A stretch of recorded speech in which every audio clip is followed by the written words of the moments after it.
This is the North Carolina Food and Beverage Podcast. Thank you for listening, subscribing, and hitting subscribe on your friend's phone without them knowing. Coming to you from the Kitchen Studios in downtown Raleigh. This episode is sponsored in part by Blue Shark Vodka. All the taste without the bite. Blue Shark Vodka coming out of Wilmington, North Carolina. Spot on. Tech that helps your business grow. And Joe Van Gogh Coffee, serving the community from seed to cup. And now, a table for two and you. It's Max Trujillo and Matthew Weiss. Hello, and thank you for listening to the North Carolina Food and Beverage Podcast. I am your co-host, Max Trujillo. And I am your co-host, Matthew Weiss. And today, in my best Brian Hoyle voice. And now, nourishing and cursing the Weiss family at least 2 times per week, the daughter of Lebanon, the proprietor of Sassool, Simone Saleh. Hey, thanks for having me. Wow, Matt. You really got out of your seat for this one. Yeah. Well, it was a big intro. It was a big intro, but we do, order 2 times, like pretty much on average per week from the carry location of Sassool. You probably know our order. And if you know my wife, she happens to be very particular about her order. What, she knows. Sarah? Yeah. That's okay. Yeah, she knows what she wants. And they're probably like, it's Mrs. Weiss again. Just get it ready fast. People like her are the reason we are open. But that is true. We do religiously like order. True restaurateur. I love that. It's the truth. I love it. We love all kinds. We love everybody, even when they're annoying. Oh, I'm sorry. Yes. No, I said it. You didn't. We love you, Sarah. We do. Thank you, Sarah. Yeah, no, and you have a location just a stone's throw away from where I live up in North Raleigh that we go to all the time. In fact, my daughter, Charlotte, my youngest one, is here at the office today, and I had to introduce her to you because we are there quite often. And Charlotte, being a picky eater, doesn't eat much, but she will mow down those your pita bread like it's no one's business. They say the Mediterranean diet is the healthiest diet of all foods that you could eat kind of like on a daily level. So Sure. Let's get into the food first. Let's talk about it. So what is Sassool in your words? Like what would somebody come to expect when they walk in? So Sassool is your best Mediterranean restaurant that you've ever been to. That's my first tagline. No, we offer a huge variety of very fresh, most of the time healthy Mediterranean cuisine. We are not strictly Lebanese food. That's where my dad is from, but my sister has explained it best. She said that Mediterranean food it's not a type of cuisine per se, it's a style. And that is really what we honor at Sassool. So you will see very common ingredients in our recipes. You'll see lots of olive oil. You'll see tahini. You'll see tons of produce, fresh vegetables, lots of color in the case, just naturally from all those vegetables that we get from the farmer's market. But when you walk into the restaurant, you will see a huge deli case full of salads and dips. It's over 40, and they stay constant every single day. We make the same items as a fresh market. We do grilled kebabs, we do pita sandwiches, we do shawarma, we do pizzettes, which are like personal pita pizzas. So it's like the Cheesecake Factory of Mediterranean food. Oh, don't sell yourself short. You had us and then you lost us. As far as the size of menu and the options. And it's very modular. You can put it together. Yes. Now, the one thing that you won't see in the case, unfortunately, is blue, because there's not much blue, even though it's Mediterranean. But what are you talking about? Blue. The color blue? We can incorporate some blue. The color blue is very important. Yes, to it is. Blue Shark Vodka. I'm like, what are you talking about? Oh, yes, I thought you were a professional, Max. Oh, I thought you were talking about like the ocean and like the sea and because the Mediterranean, you're like blue. Right. You might be like on the coast and then you look That's out. why I always wear blue shirts. It really is. Really? It's because it's our colors. Mm-hmm. Well, and then, you look out in the horizon, you see that dorsal fin just kind of pop its little tail out. Yeah. And you feel thirsty. And then you're like, wait a minute. Is that vodka I see? Is that made with non-GMO heirloom variety North Carolina sweet corn that is distilled 4 times to perfection? It is! It's Blue Shark vodka. That's what I'm talking about. Coming out of Wilmington, which after distilling 4 times the marshmallows for 28 days and allows those flavors to fully bloom and awaken. We're talking about vodka, folks. We're talking about delicious vodka, the shark that doesn't bite. That's Blue Shark Vodka. Go to bluesharkvodka.com, check the links in our show notes, and buy a bottle at your local store. Yeah. And back to talking about Sassool for a second, to get your orders, a lot of things have to happen technology-wise, and somebody that could help you. I don't know if you've talked to Tanya Manibo over at Spot On, but they are a new tech company that really focus on the point-of-sale system, but everything that goes into it, whether that be your ordering system, your inventory system, it all speaks to each other, and they do an awesome job.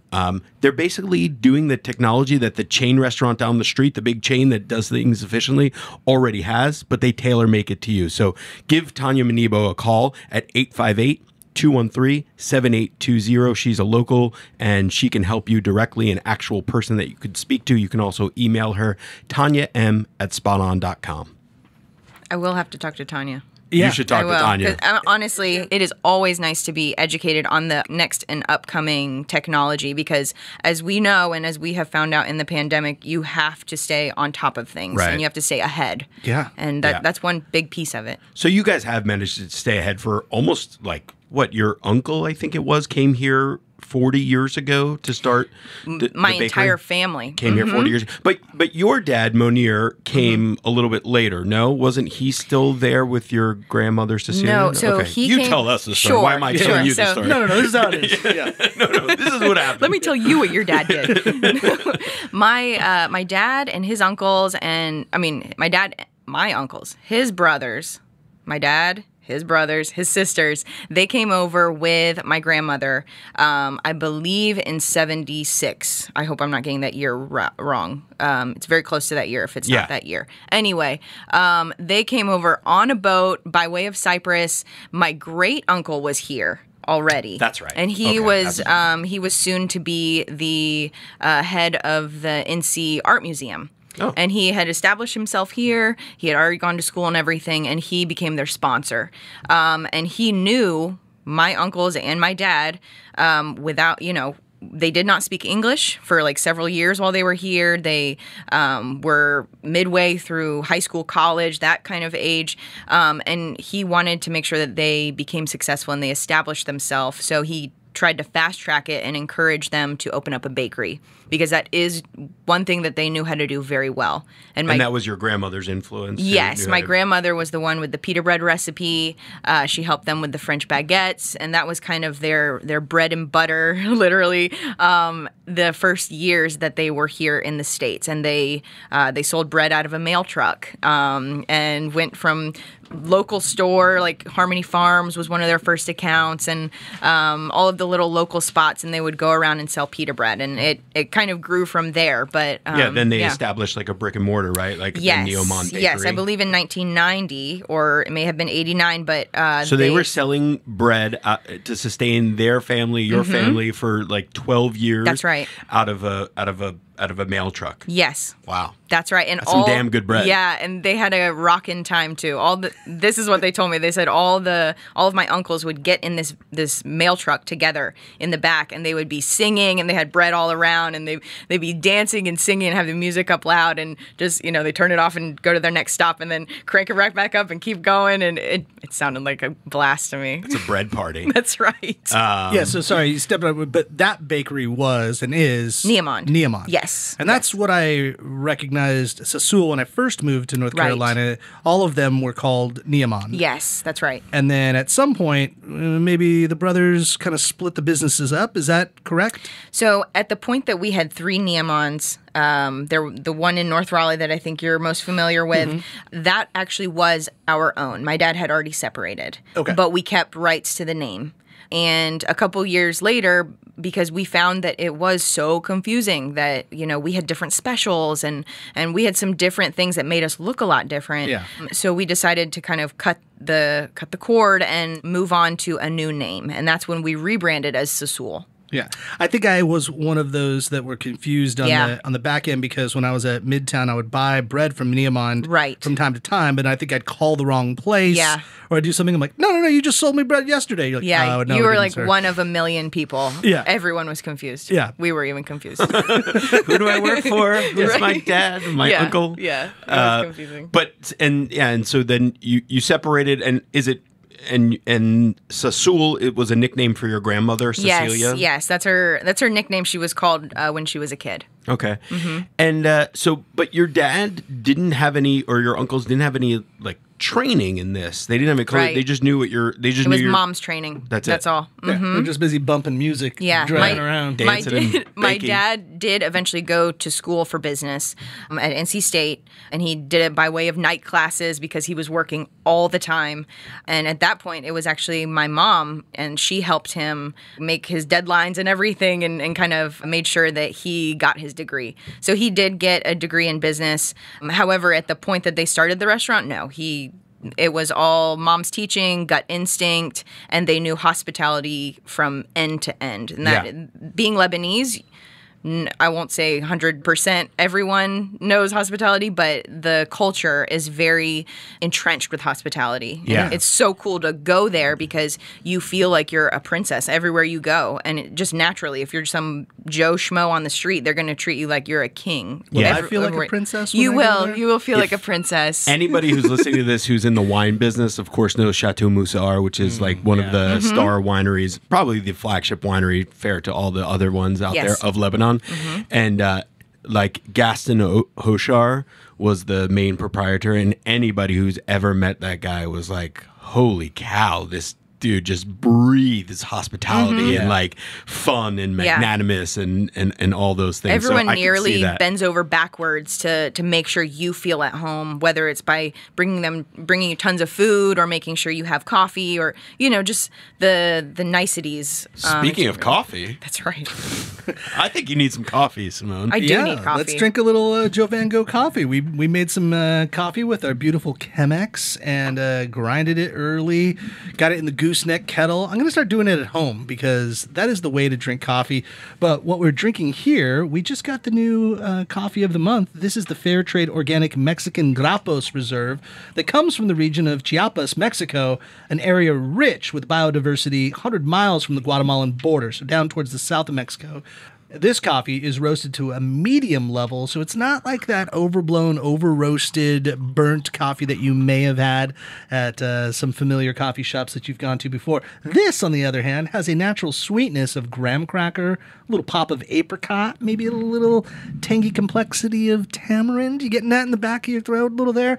I taste it. The nice part, so the Grapos Co-op was created in 2007 and made a tremendous impact for small traditional farmers by creating their avenues and resources to get their harvest not only to the market, but certified.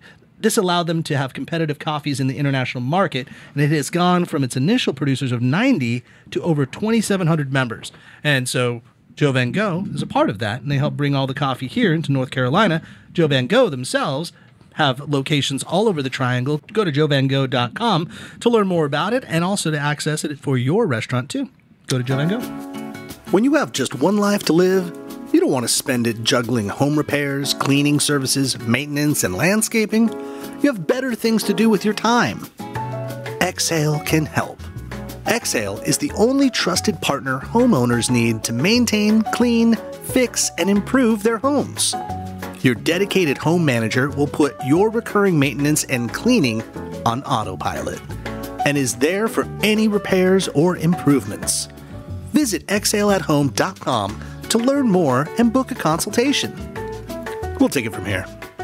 I typically like to eat healthy, non-fried foods, fresh foods, but with a lot of flavor. So because you guys have the history of being Lebanese and your grandmother's recipes, but also now being a fixture in the North Carolina area, and like you said, you go to the farmer's market, you have these fresh ingredients. And so one of the things you do is the jalapeno hummus, which is my personal favorite. It is so good. Yeah. So what are some of the other like favorites? And did things like that come up just from what was available at the farmer's market? Because I don't imagine that jalapenos are a natural thing that coming out of Lebanon. Right, yeah. So maybe I'm wrong, though. No, we have shifted a little bit and kind of evolved over time.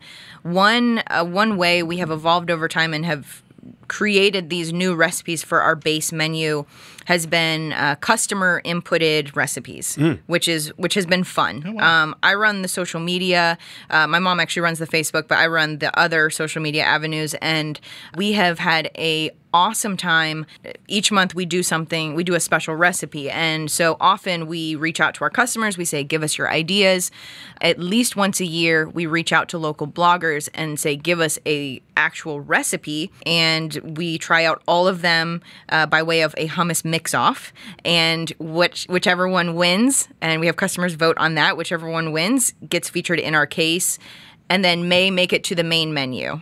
I am right now entering one Max Trujillo in the hummus. I would love that. You're entering me. Yeah. Oh, okay. I thought you were going to do it. We cannot. We cannot go one more year without your entry. Yeah. Okay. Why have you not entered yet? What's going on? It's in May. In May we do the hummus mix-off. All right. I guess I'll have to go and win it. No big deal. Yeah, I'll throw it down. That's one way that we find new recipes that will be in our case. The other way, my aunt is our chef in the kitchen, and she is the most creative food person I have ever met, and her taste is just impeccable as far as the flavors she puts together. She's awesome. So she has come up with recipes like the autumn root salad. She came up with the roasted beet salad, and there's been several specials that she's put her signature on. And then the last thing is my sister and I getting creative. So I love to cook. I do cooking classes for Sassool, and things like the sweet potato salad was actually one of my recipes that I came up with, and I was like, okay, can we try this for some period of time? And we had we got their feedback and everything, and they were just over the moon about it. So now we've had sweet potato salad for 5 years now. We did it first because of a promotion for the Sweet Potato Commission. We try to always kind of participate in local events and competitions and celebrations. That was one of them. And sweet potatoes are not a Lebanese thing whatsoever.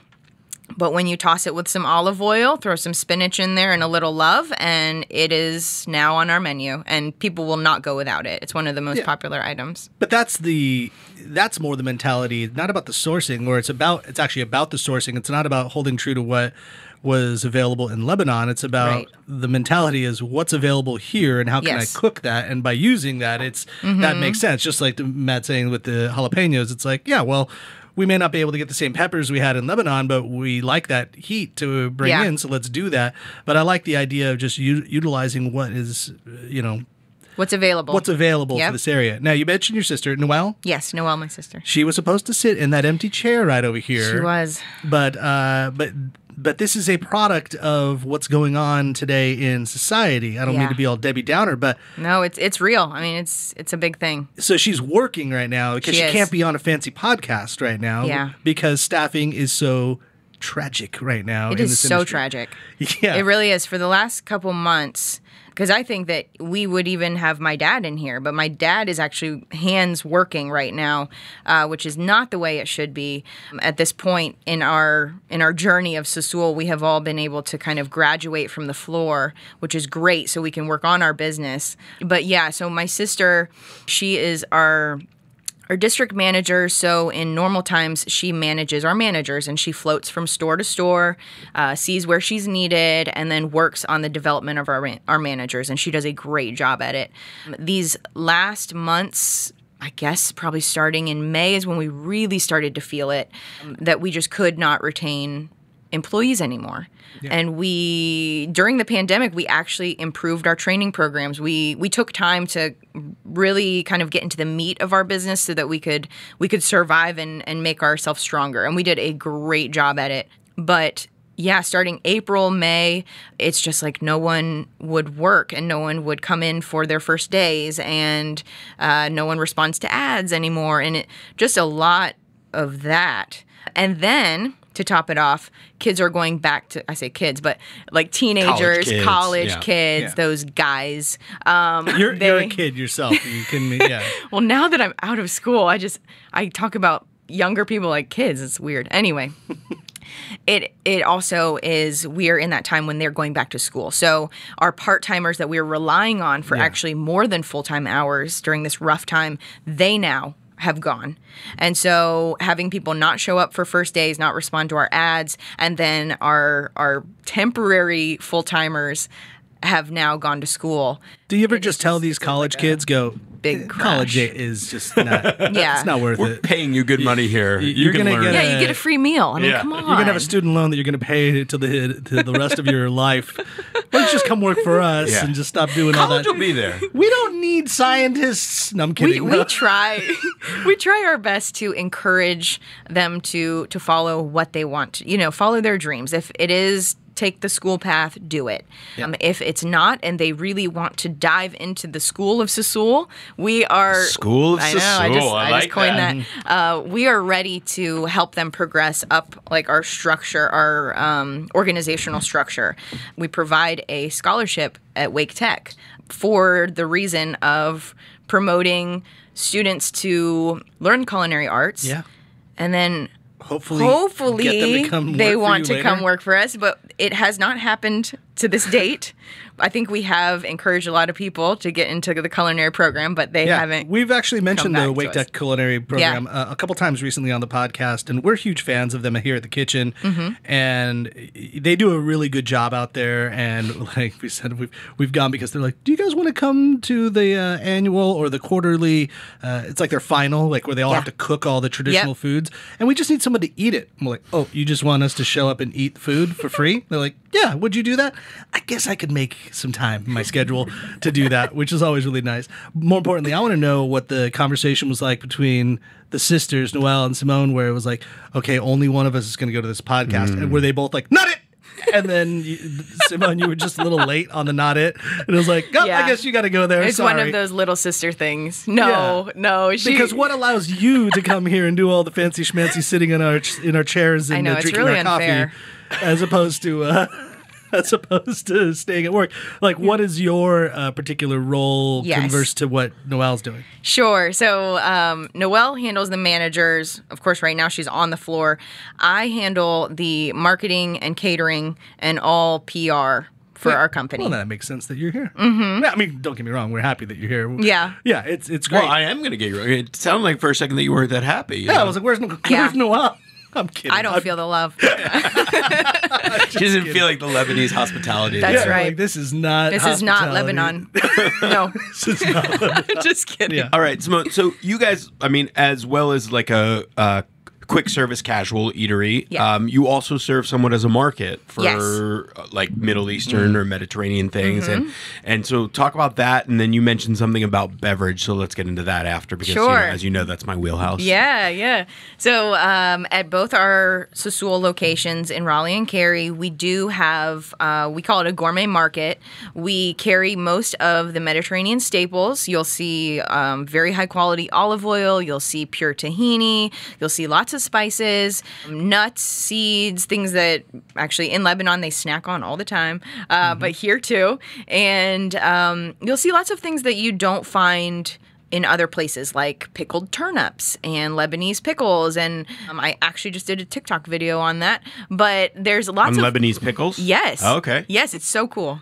What should we know about Lebanese pickles? They're wild cucumbers.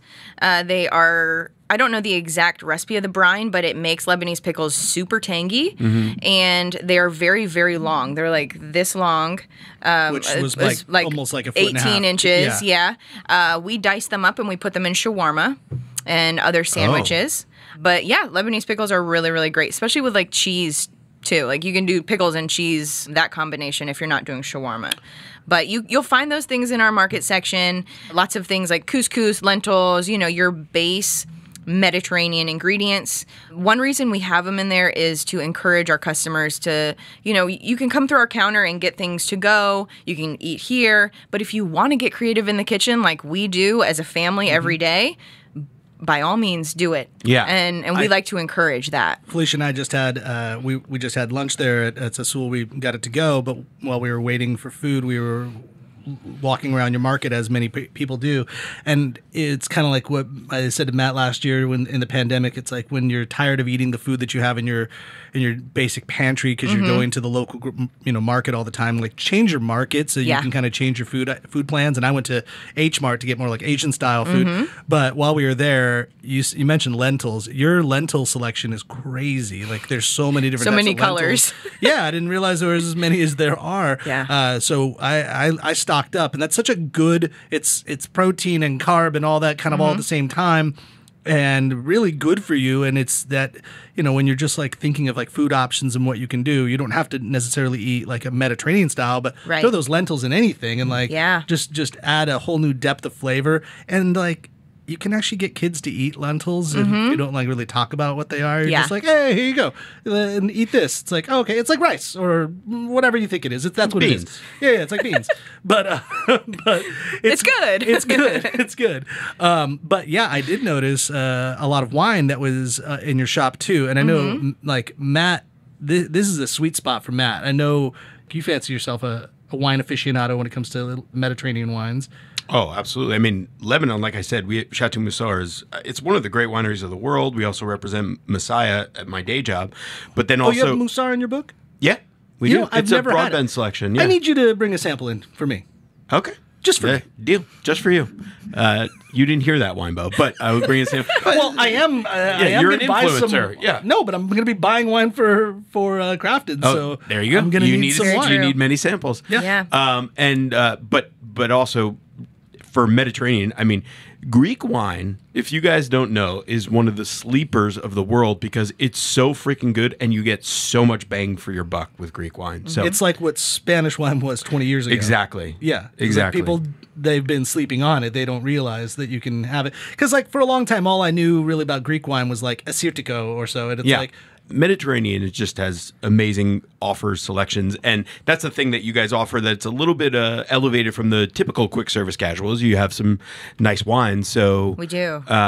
Yeah, what's there that's serving good now and working well with your with the food? So we offer our huge selection in our market section. So you'll see about 30 different kinds of strictly Mediterranean wine.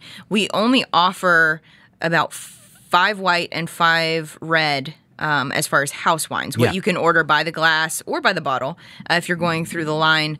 One that is always popular is the Riva Armenian pomegranate semi-sweet wine. Okay. And I think it's because it's interesting. People are like, pomegranate wine? What? Yeah. And also they're like, where's Armenia? So... Those two things that I get when I'm up at the counter and they're ordering that, that wine is always very, very popular with our food. Not that it is the best pairing, but just because I think people enjoy it and they get like that vibe. Also, aren't the Kardashians Armenian? They are. Yeah, so yeah, of course. They are. Kim, are you listening? Oh, so you think people drink Armenian wine because they're fans of the Kardashians? And they will turn into a Kardashian. No, but it's a reference point. And also, I mean... so is Mark Garagos, but so that doesn't sell any wine for me if I heard that. But. No, but did you know that Paul Hobbs, who I, again, shameless plug, also represent, has some unbelievably good Armenian wine. It's a little bit pricey, but it's delicious. Sorry, but it makes perfect sense that wine would grow so well in those regions. It's some of the oldest regions in the world also, Yeah, and everything. Right. The elevation and the climate of Lebanon is very interesting. It's very much like California, where you can be at the beach and then 2 hours up the road and you're in the mountains where it's snowing and it's so cold. But because of that elevation and just the nature of the geography, the wineries have really thrived, and they've been able to make very different kinds of wines in close proximity to each other. So do you get out there? Do you go to Lebanon? I have been to Lebanon three times. Yes, I went when I was a little kid, like 4 years old. I went when I was 21, and my sister and I did a school program there. Oh wow! And we on the weekend they had us travel around, so we got to go to actually a couple wineries. And then I went recently in 2019.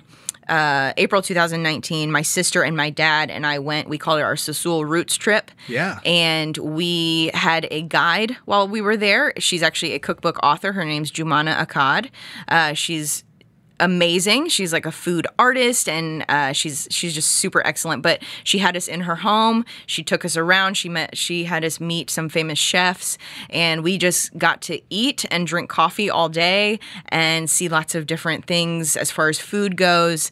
So that was very cool, and it was very humbling as far as seeing literally where the inspiration for our company has come from. What my grandmother used to do, foraging on a mountain to get herbs and then going into the kitchen and making food from it. We did that while we were there.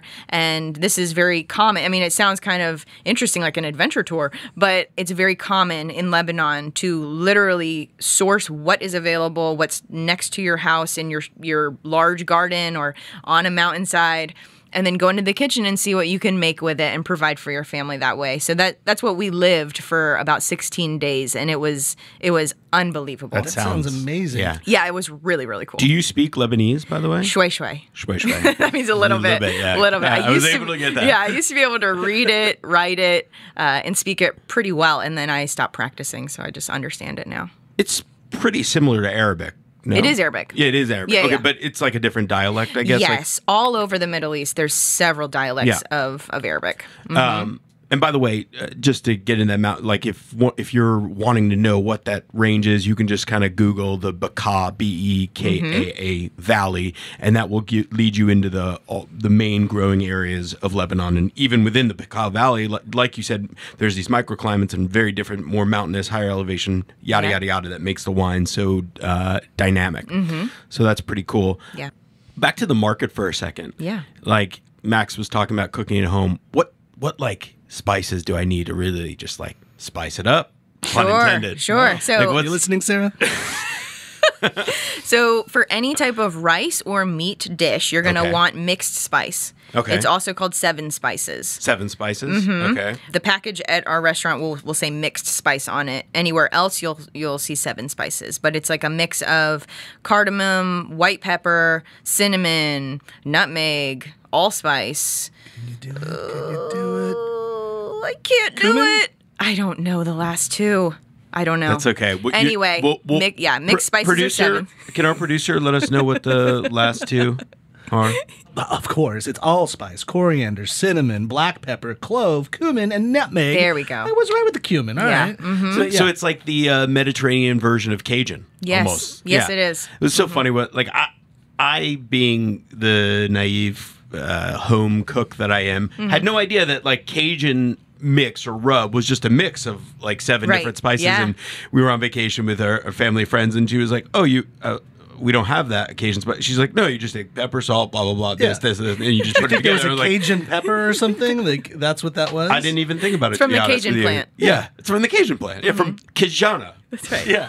Well, it's like that's the one that I always laughed at was like allspice is a spice, but you're like, well, that sounds like it's all the spices. It's all of them. That kind of seems unfair. It's allspice. It's akin to priti about like curry. You know, Curry like there's is not not- yeah. it's not a spice. No, But- that's And then, so aside from mixed spice, also many people recognize the name za'atar, which Okay. is thyme in Arabic. That's what it translates I to. always say zatar, so I'm always saying it wrong. Yes. Za'atar. Yeah, za'atar. Yeah, because I get the bagels over Benchwarmers that are, Yeah. I always say, I'll take the zatar I think bagels. around here, everyone, as long as it starts with a Z, you're good. and ends with an R. Yeah, yeah. But that, so when ZATAR though. But now I'm going to say ZAATAR. zatar, and they're going to go, correct me and go, you mean zatar, sir? Because I think everyone says that. say, Zatar. I know someone Lebanese. Yeah. You're saying it Yeah. wrong. Yes. But so it means dried thyme in Arabic. The blend, though, that's called za'atar is thyme, sesame seeds, and sumac, that trio.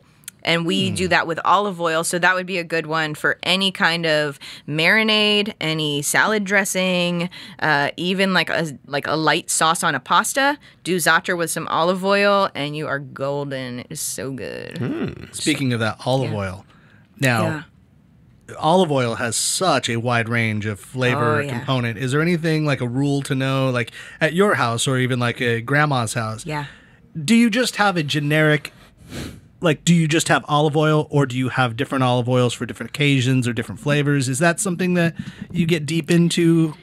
I would say with in general, with Lebanese people, you're going to find your favorite very pure olive oil, and you're going to use it for everything that requires olive oil. Now, you don't use it for hot cooking, obviously, but anything like sauces, salads definitely, or even just drizzling, over your vegetables, it's going to be your favorite, and you're going to stick to it. Yeah. Lebanese people are very loyal. We're very loyal at Sassool. So not for hot cooking. Like I throw a little olive oil in a pan when I make eggs. She's not saying not for cooking. Like you can still use olive oil for cooking, but like your finer olive oil. Have a finishing olive oil. Well, that too, but also the heat. It was a low heat. Right. Yeah. So if you're cooking, not high heat stuff, not frying. Yeah. Go ahead and use olive oil. Yeah. Yeah. But I would say that as far as my rules of olive oil, the thicker the better. If you see kind of brown sludge at the bottom, it is the best. Oh. The best. Because it's unfiltered in that sense? Right. Yeah.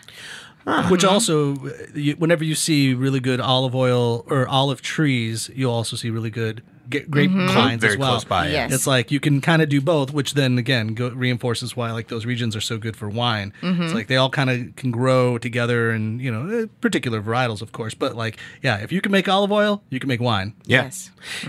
And when you go into Sassool, there's like a little tasting bar, right? I don't know if you guys still have that because of the pandemic, but you used to be able to like try a couple. We've shut it down. But yes, we love having people taste things and samples. And we one barrier of having a Mediterranean restaurants, people are like, what is Mediterranean food? What is this?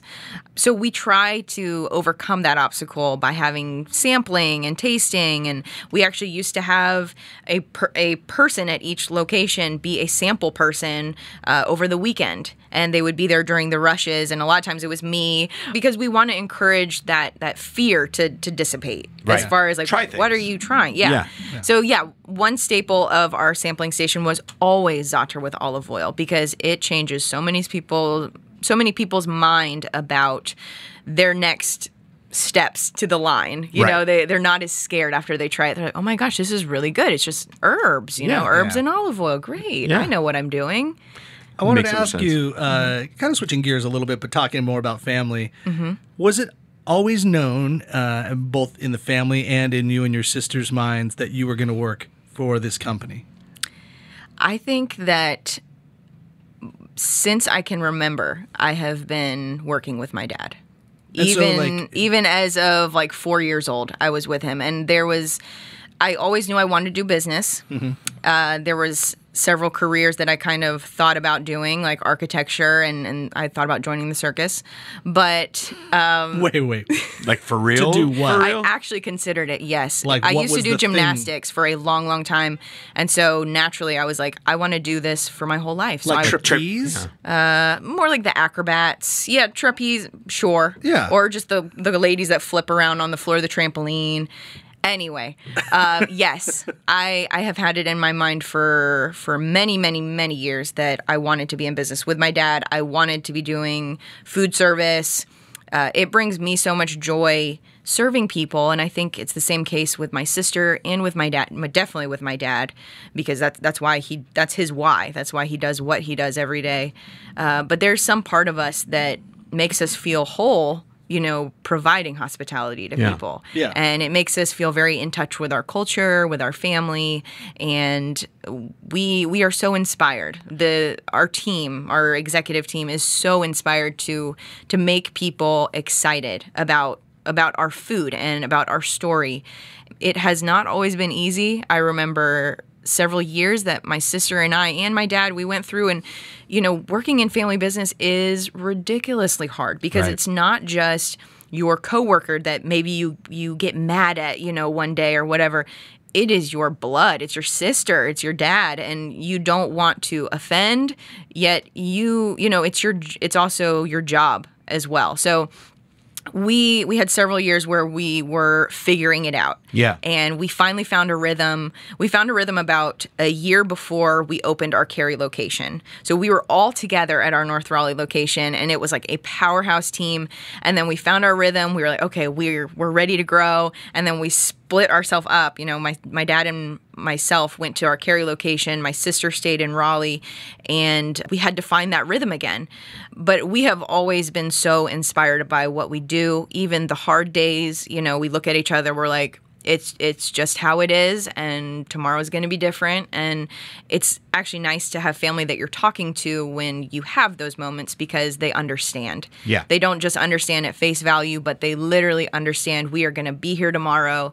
We're going to wake up, we're going to come together, and it's going to feel like family again, and we're fine. Yeah. By the way, that's been a really cool thing. Max was just asking that because he wants to know if there's a specific seed he needs to plant now in his daughter's mind so that they can help out with craft and, in the future. They already ask, and it's like, it would be cool, both with my wife and I, our daughters look up to us and say, oh, I want to run a restaurant, or I want to do a podcast, or I want to be a photographer and all that. But then also at the same time, because we, I like playing music and all, like I want to be a singer or a musician and all that stuff. Yeah. And so I'm like, do anything that you want.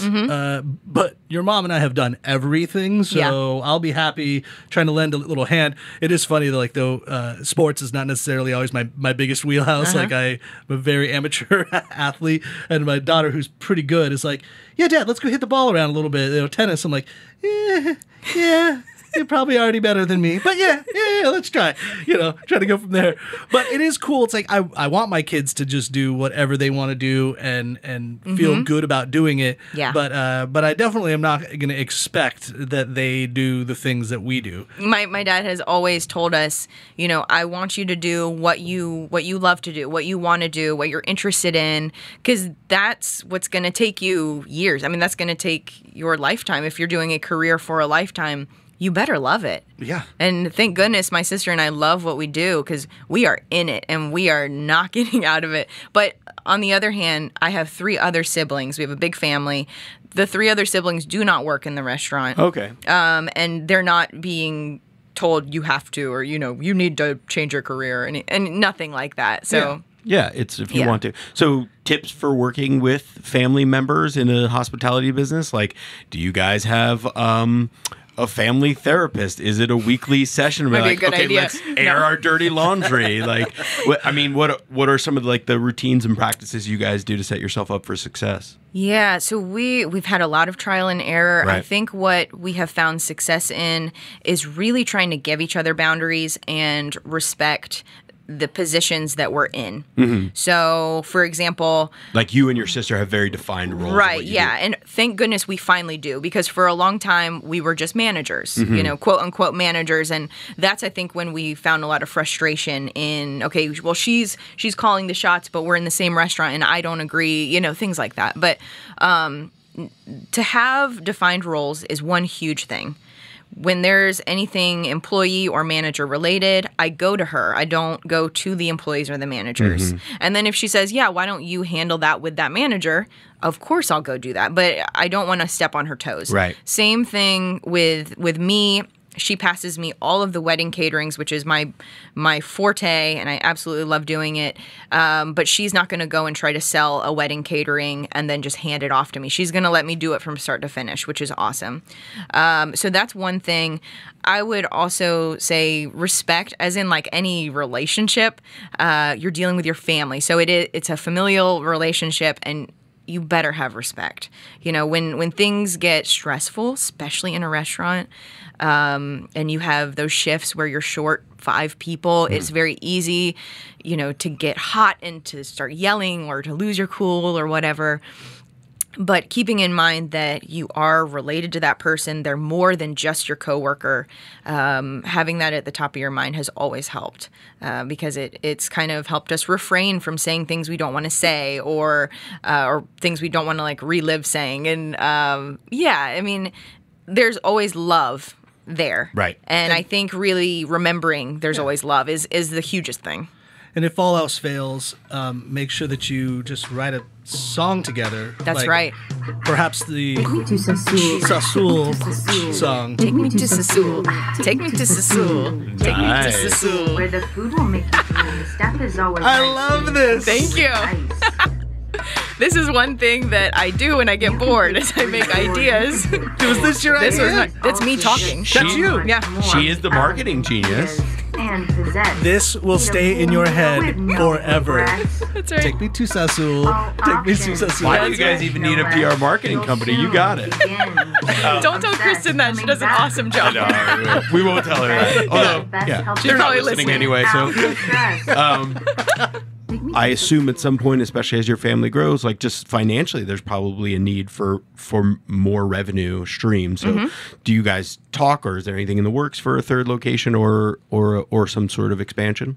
Yeah, I feel like if the pandemic had not happened, we probably would have 2 more locations by now. Oh, wow. But because we were at a really, really good point, and then, you know, everyone was just thrown on their head. But I can tell you that we are open to a lot of opportunities right now.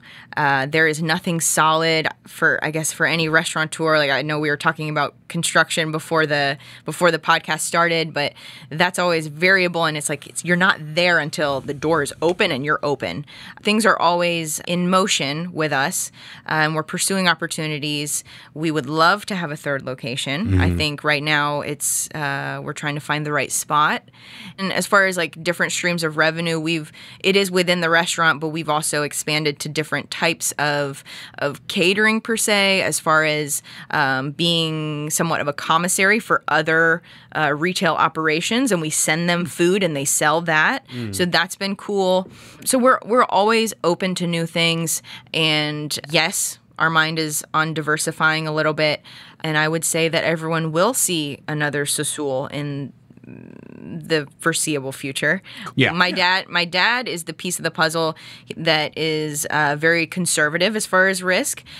I think that I am on the other end, and I'm always like, let's do it, you know, go. Yeah. And then my sister is somewhere in between, and she kind of brings in a little bit of reason, a little bit of risk, and that's one reason we make such a great team. And my mom, actually, we don't talk about my mom that much, but she handles all of our books and our financials. She is so on top of it. Oh, nice. And so she really helps as far as the growth plan as well. So we're in the midst of that, actually, and some exciting things I think will be ahead. Yeah, because like pandemic-wise, I mean, if any business was sustainable, being a quick service casual, you guys were probably good on that end. Now the catering aspect, I'm sure, felt catering went to really zero hurt. for a long time. Thank goodness we had always done to-goes. I saw a lot of restaurants that don't normally do to-goes. They were the ones struggling the most. Yeah. So we, by nature of our menu, offer the bulk containers, like family-size containers. You can get your quart of tabbouleh, your pint of hummus, you know. And so people gravitated towards those things, and that really kept us running for many months, where things were shutting down and no more guests inside, anything like that. And we were very quick to build up our online ordering system, because being a mom and pop type restaurant, that was one thing that we had not really focused on. So that was my first pandemic project, create a robust online ordering system. We have pictures, we have descriptions, we have everything that you would want to order online, and that really helped a lot and made it a little more smooth during all that craziness. Yeah. You know what else is really smooth, Matt? Ooh. Ice cream. Yes. Ice cream with A little bit of alcohol booze? maybe in it. Talking about Proof Alcohol Ice Cream, and they are a fantastic sponsor of our podcast. And before you get out of here, you're going to go home with a little Proof Alcohol Ice Cream, because they like to think differently about dessert by infusing 7% alcohol in every pint of ice cream with flavors such as coconut rum or pumpkin spice, which is coming around the corner, bourbon caramel, strawberry moonshine. Check it out in the nice branded red freezer, wherever you would find that in grocery stores, or in particular, Triangle Wine Company. And you can get also at Triangle Wine Company some of those Lebanese or Greek wines that we talked about. Triangle Wine Company is in 4 different locations. They are in North Raleigh in the New Bedford area. They're in my neck of the woods. In Holly Springs, they're right down the street from you and Cary with their Waverly, and then out in Southern Pines if you're going for a golf outing or just getting away from the Triangle or Charlotte. Go to trianglewinecompany.com for all your wine, beer, vermouth, or mixers needs.